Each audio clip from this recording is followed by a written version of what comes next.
All right, let's go ahead and start the Finance Committee meeting. Okay, the first item that we have is very timely. It's the bid tabulation for the rental of emergency snow removal equipment. We opened bids on December 11th and have three bidders. Weaver Hauling and Excavating has bid a payloader, 3 cubic yard payloader, which is at the rate of $150 an hour. Their triaxles are at $93 an hour, and they have a backhoe at $95. I would recommend you accept all three of those items. Blue Mountain Excavating has bid a backhoe, a Dodge dump truck, a 1-ton dump truck, a Ford dump truck with a 10-foot plow, and 2 Chevy pickups with 8-foot plows. And I recommend all those vehicles be accepted for bid. Gerald Varner has bid his 3 triaxle trucks at the rate of $75 an hour. And he's also the low bidder for the Bobcat skid loader. And I would recommend you accept those prices as well. So everything on your bid tabulation that's highlighted in yellow should be accepted. It would be easiest to go through this, Scott, and just ask for a motion to accept the bids on the bid tabulation as opened on December 11th, 2020. Why do we need all this equipment? Well, you know, with a storm coming, we're going to be splitting into 2 crews. So we need, when you have a piece of equipment working for $150 an hour, you don't want it to be idle. So you have plenty of dump trucks and you keep moving snow. And that's the whole secret to the snow removal plan. Not to be sitting idle, to be moving constantly.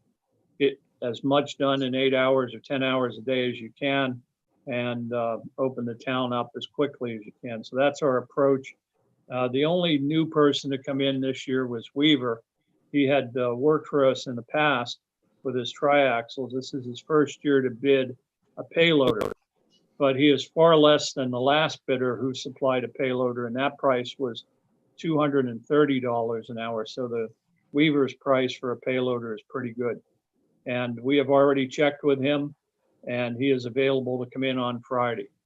And we would be putting that payloader on Main Street and High Street so that we could get as much work on those streets done as quick as possible to open them back up to traffic. Are there any questions on the bid tabulations? So the motion will be to accept the bids on the bid tabulation opened on 12/11/2020. Right. And the bids that we would be accepting would be the items highlighted in yellow. Fred, there's no expenditures unless they're used, correct? That's right. We only pay when we need them. Okay. And everything is supplied, Ed, with an operator. So they are providing the equipment and an operator. They also supply all the fuel. Everything is on the contractor. Okay. The next item is to discuss the proposed engineering services agreement of Martin & Martin. This is for the design and bid specifications for Parsonage Street. Martin & Martin has bid the same price that they provided for the North Corporation Street job. That is $4,500, and they've done a very good job getting everything together for North Corporation Street. We will be going out for bid on that next month. We do have money budgeted next year in the general fund for engineering for projects like this. So the money for their engineering work would come out of general fund next year. This year we took it out of highway aid, but next year we would use the general fund. Are there any questions about the engineering services agreement for Martin & Martin? The plans for Tucky restoration for renovation of the borough office appear at this point, due to the COVID-19, Tucky has a number of people who have been out ill or isolating due to the virus. So I would say we will not see Tucky in to begin working until sometime after the first of the year. When they do come in, they plan to work 3 days, Wednesday, Thursday, and Friday. And then they plan to come in back in on the weekend, at which time they'll paint and finish up. So when they come in, they will be in for maybe possibly 4 or 5 days, get everything done, and then they will leave. The That doesn't 2000 that doesn't impact our COVID reimbursement, does it? No, we've actually, that was part of it. So we have received the money for it.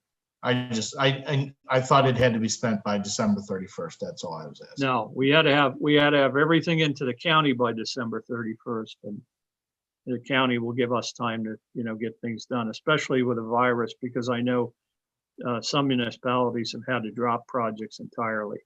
So I think they wanted it out off their books by the end of the year. The police service contracts were mailed out to Big Spring School District, Greenridge Village, and Sailors Market. The cost of the contracts is as follows. The school district contract, which is for a crossing guard, the amount of that contract is $2,700. Sailors Market is for police services, $11,512, and Greenridge is $7,600 for police services to the village. So all those contracts have been mailed out. The next item I put on, Jack, is there any news from CVRTC about the drinking fountain? No, Fred, I guess Ed and I were going to talk to them at the last meeting. And at the last minute, Ed had a conflict, so we couldn't do that. And I thought, since we were not pressed for time here, we don't need it until the spring anyway. It'd be better if we could do it when we were both available. So hopefully at the next meeting, we'll be able to bring that up. Well, I'll leave this off the agenda until you have something definitive to report, and just let me know, and then we'll schedule it for discussion again. Okay, sounds good. Sounds good. Thank you.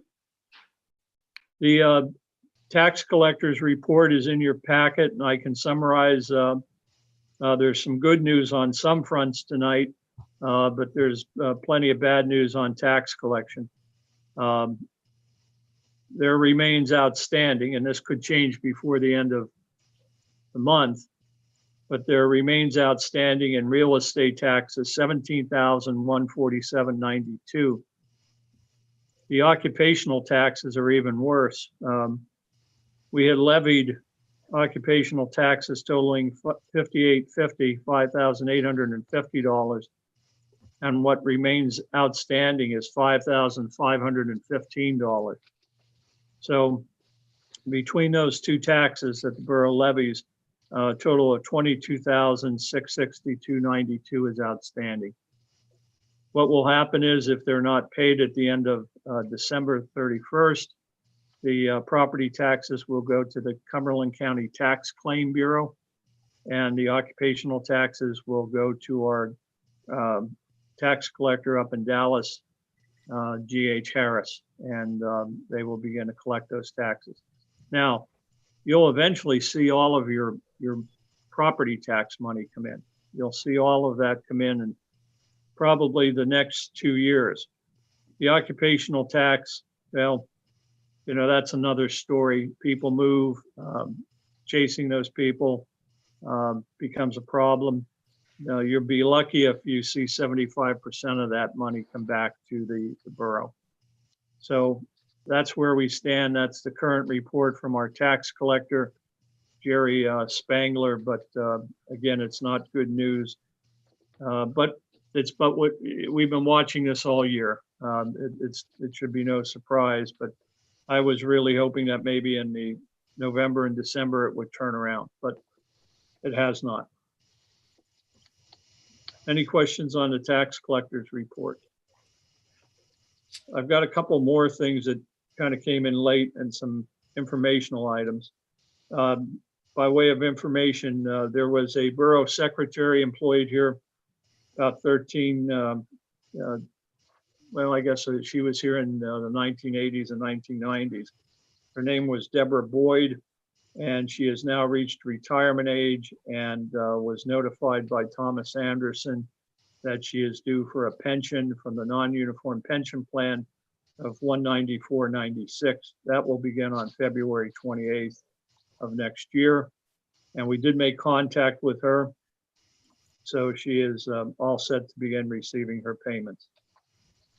She will be paid from the non-uniform pension fund. And the borough needs to take no further action regarding her pension.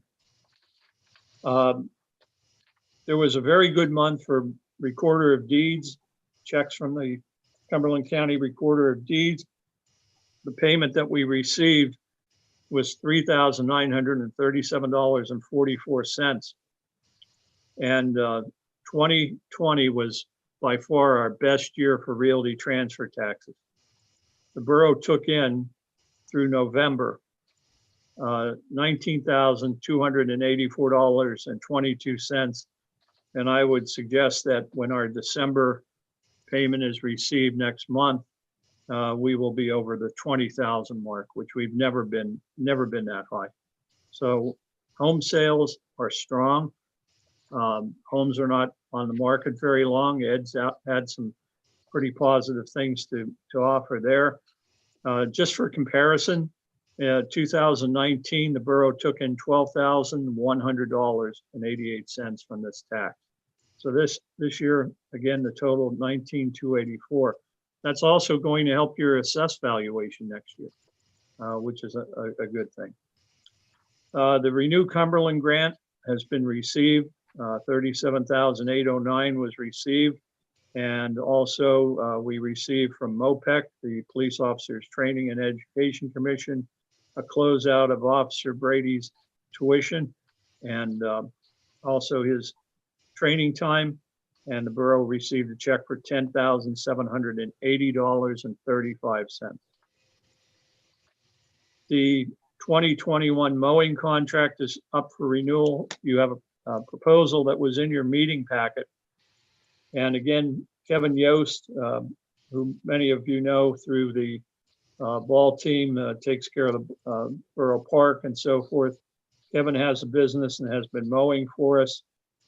His price for the coming year is $5,440, which includes also the mowing of those embankments, the steep embankments out at the Trailhead Bridge. And he has equipment to do that, and he has done a really nice job on those embankments. This is the first summer that they've been mowed and really look nice. I would recommend that you award the contract for mowing services. We don't have to bid it. It's far below the bidding threshold. And Kevin has done a good job for the borough all the way around. So I'd recommend that you award that contract to him. And Scott, that would be a motion that we would need to add to the agenda tonight. What's the name of his business again? Kevin Yost. I think it's K.E. Yost Equipment.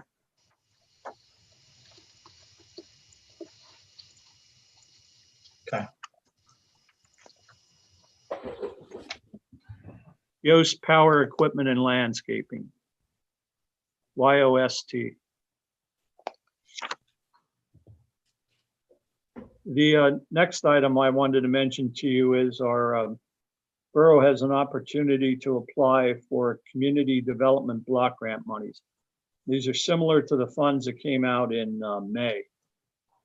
And I spoke to the director of the Redevelopment Authority on Friday and made her aware that we are working on a municipal building project. And some of the items that we could use would actually help us, you know, in not only through the current pandemic emergency, but in other emergencies. And that would include the equipment for the municipal buildings, such as the emergency generator, the communication system, the telephone system, and the computer system. And she thought all those items were certainly eligible. And she advised us to put forth an application, and the applications will be due on January 15th. So I actually have the specifications prepared. Those of you that are on the building committee know that we've talked about them. I have specifications ready to go, and I'd like authorization tonight to issue those RFPs and work with vendors who can provide us pricing for the generator, radio communications, telephone system, and computers. Again, if you recall, when we started our negotiations with Mr. Gobin, because we are leasing, he is going to be responsible for the building and the property. Everything else ancillary to the borough operations, we must provide, including furnishings, desks, and so forth. We knew that a big ticket item for us was going to be this equipment. So if we can get a grant to cover it, our other option was going to be to borrow money. So if we can get a grant, that certainly would put us in a nice position. So I'd like authorization tonight to obtain prices for that equipment. And that's for a computer, phone, and what was the third thing? Generator, emergency generator, communication system for the police and emergency operations center, telephone system for the building, and computer system upgrade, computer installation and computer upgrades. Okay.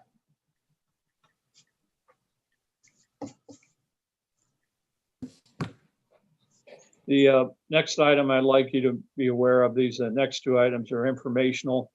Workers' comp bills were mailed to the townships the first week of December. And we have, we'll expect about $13,000 to come in from the townships. Typically, the townships all pay us by the end of January. Likewise, the rental license packets have gone out to the landlords, and applications for the 2021 licenses are coming in. Typically, the borough receives about $8,500 from the revenues from the licenses.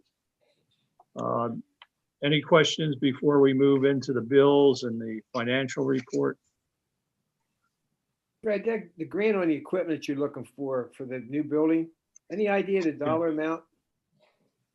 I think the request, I'll know better after I have all the prices, Ed, but I think our request is going to be for somewhere around 60, 65,000, somewhere in that range.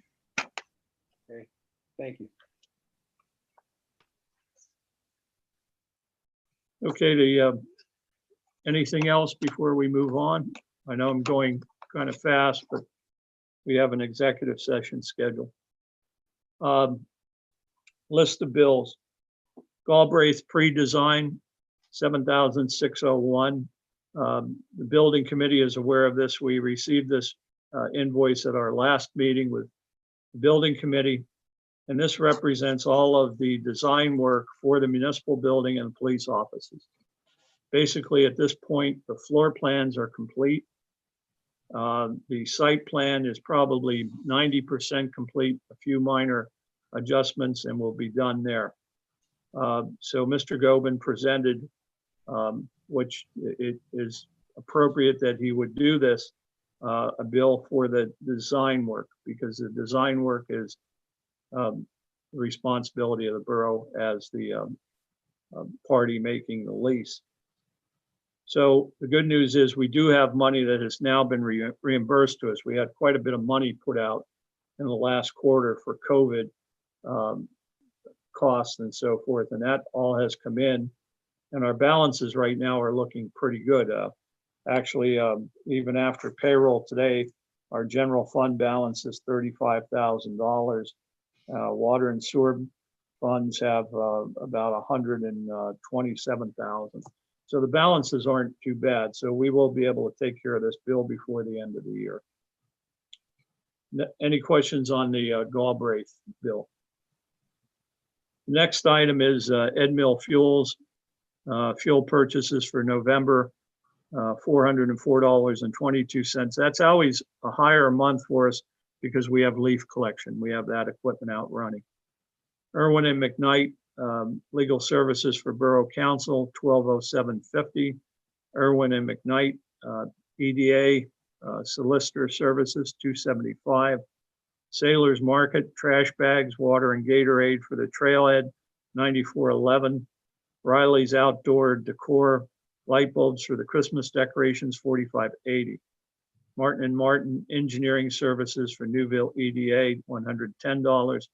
B. Moyer Communications, the base radio in our emergency center went out.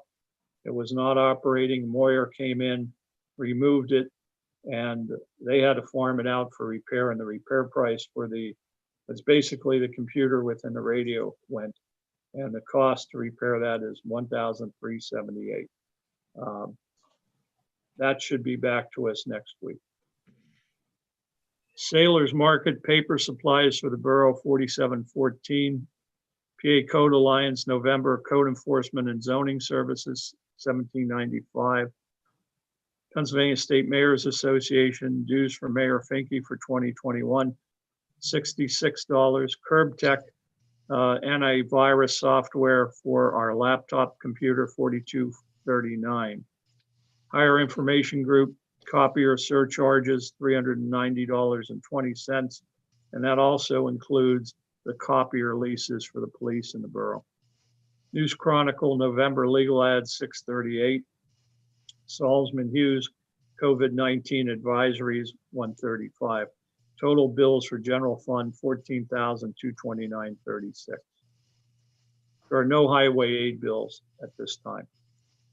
Are there any questions on any of the bills?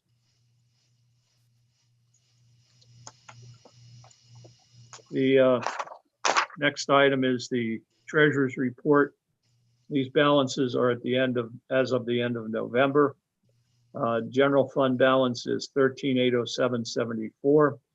Rental fund checking, $426.54. Street lighting, $367.49. The fire tax account, $55,236.68. And our general expense on the debit card, $1,113.69. Newville area events has in its checking account, $5,131.40. Highway aid, liquid fuels has $13,196.59. Payroll checking has $1,284.78. Police department accounts, the mayor will go through those later on in his report. Our pension fund statements, as of the end of November, the police pension plan has $348,671.39, and the non-uniform plan has $457,054.49. Other accounts at the F&M Trust, the Joint Veterans account is $946.63. Capital Improvement Fund at Adams County National Bank is $1,467.25, and the tax anticipation loan has $989.71 remaining. Are there any questions on the balances? And Joey will have some numbers to report on affecting the Newville area events account. I know we went through things quickly, but does anyone want anything repeated or discussed in more detail? If not, Scott, that will conclude the financial report for this month. Okay. Before we head into an executive session, we have reports from everybody except for the fire chief. Is that correct? That's right. Okay. That's what I thought. I just want to make sure before we get into that meeting. Anything else anybody have before we go to executive session? I did send you the most recent version of the agreement from Ship Daddy, Scott. So you just have that in your email. It does include no operating trucks while they're parked. Very good.